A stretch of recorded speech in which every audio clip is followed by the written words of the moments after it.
राधे राधे प्यारे भक्तों, जय शिव शंकर, जय माँ पार्वती।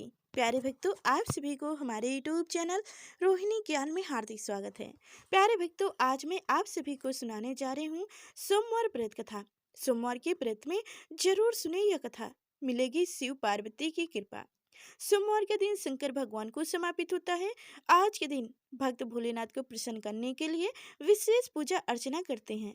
कुछ लोग आज के दिन व्रत भी रखते हैं ताकि शिव की विशेष कृपा प्राप्त हो जा सके। बाबा भोलेनाथ के आशीर्वाद के लिए आप भी सोमवार का व्रत कर रहे हैं तो शिव व्रत कथा को पढ़कर या सुनकर इस उपवास को पूरा करें। तो अब जानेंगे कि सोमवार व्रत का विधि क्या है। नारद पुराण के अनुसार सोमवार व्रत में व्यक्ति को प्राप्त काल उठकर स्नान आदि से निर्वित होकर शिव जी को जल और बेलपत्र चढ़ाना चाहिए तथा चंदन से तिलक लगाना चाहिए। शिव गौरी की पूजन करनी चाहिए। शिव पूजन के बाद सोमवार व्रत कथा सुननी चाहिए। इसके बाद केवल एक समय ही भोजन ग्रहण करना चाहिए। साधारण रूप से सोमवार का व्रत दिन के तीसरे तक होते हैं, मतलब शाम तक रखा जाता है। सोमवार व्रत 3 प्रकार के होते हैं: प्रति सोमवार व्रत, शुभ प्रदोष व्रत और 16 सोमवार का व्रत।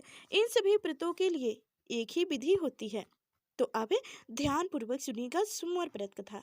कथा सुनाने से पहले आप सभी को बता दें कि हमारे चैनल पर नए हैं तो लाइक कर चैनल को सब्सक्राइब अवश्य करिएगा और कमेंट में जय शिव शंकर जरूर लिखिएगा। प्यारे भक्तों, अगर आपने सोमवार का व्रत कथा आप सुने हैं और सोमवार का व्रत है तो कमेंट में जय शिव शंकर जरूर लिखिएगा, जिससे हमें पता चले कि आप भगवान शिव के सच्चे भक्त हैं और सोमवार का व्रत रखे हैं। तो चलिए अब कथा ध्यान मंग होकर सुनिएगा अंत तक। एक समय की बात है, किसी नगर में एक साहूकार रहता था। उनके घर में धन की कोई कमी नहीं थी, लेकिन उसकी कोई संतान नहीं थी। इस कारण वह बहुत दुखी था। पुत्र प्राप्ति के लिए वह प्रत्येक सोमवार का व्रत रखता था और पूरी श्रद्धा के साथ शिव मंदिर जाकर भगवान शिव और पार्वती जी की पूजा करता था।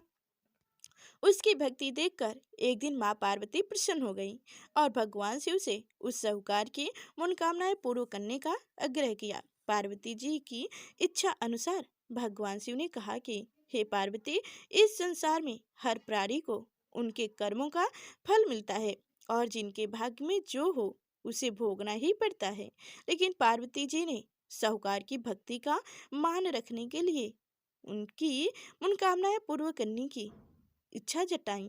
माता पार्वती के आग्रह पर शिव जी ने साहूकार को पुत्र प्राप्ति का वरदान तो दिया, लेकिन साथ ही यह भी कहा कि उनके बालक की आयु केवल 12 वर्ष की होगी। माता पार्वती और भगवान शिव की बातचीत को सुनकर साहूकार ने उसे ना तो इस बात की खुशी थी और ना ही दुख। वह पहले की बात शिव जी की पूजा करता रहा। कुछ समय के बाद साहूकार के घर एक पुत्र का जन्म हुआ।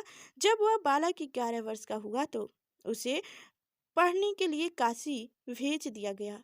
साहूकार ने पुत्र के मामा को बुलाया, उसे बहुत सारा धन दिया और कहा कि तुम इस बालक को काशी विद्या प्राप्त के लिए ले जाओ और मार्ग में जहाँ भी रुकना वहाँ यज्ञ कराना।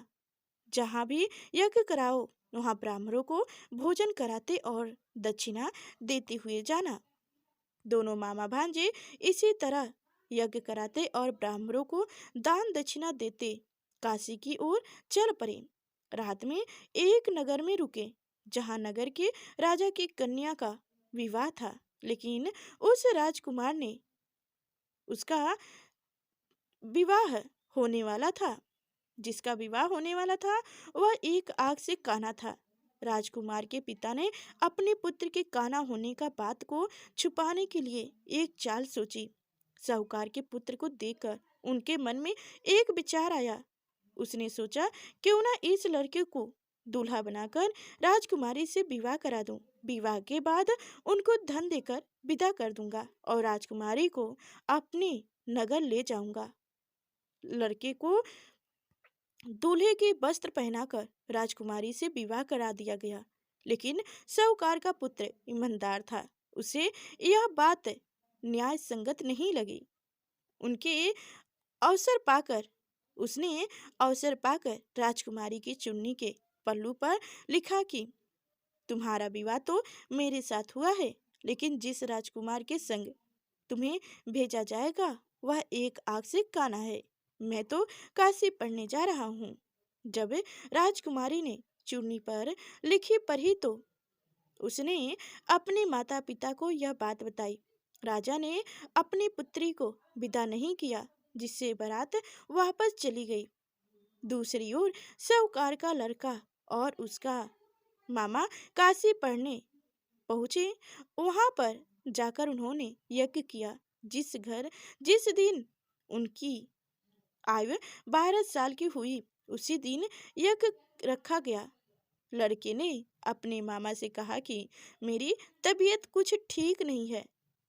मामा ने कहा, ठीक है, तुम अंदर जाके सो जाओ।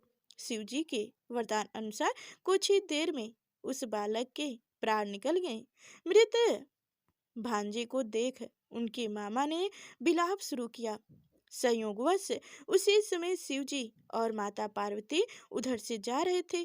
पार्वती ने भगवान शिव से कही, स्वामी, मुझे इनके रोने के स्वर सहन नहीं हो रहा है।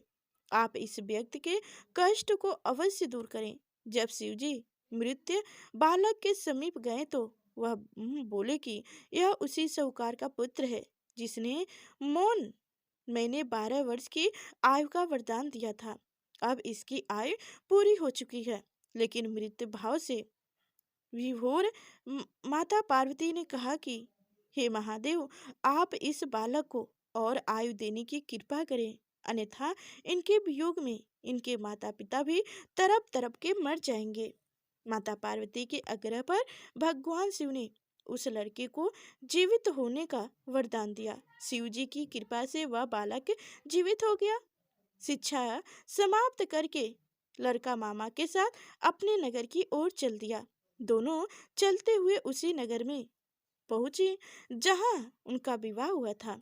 उस नगर में भी उन्होंने यज्ञ का आयोजन किया। उस लड़की के ससुर ने उसे पहचान लिया और महल में ले जाकर उनकी खातिरदारी की और अपनी पुत्री को विदा किया।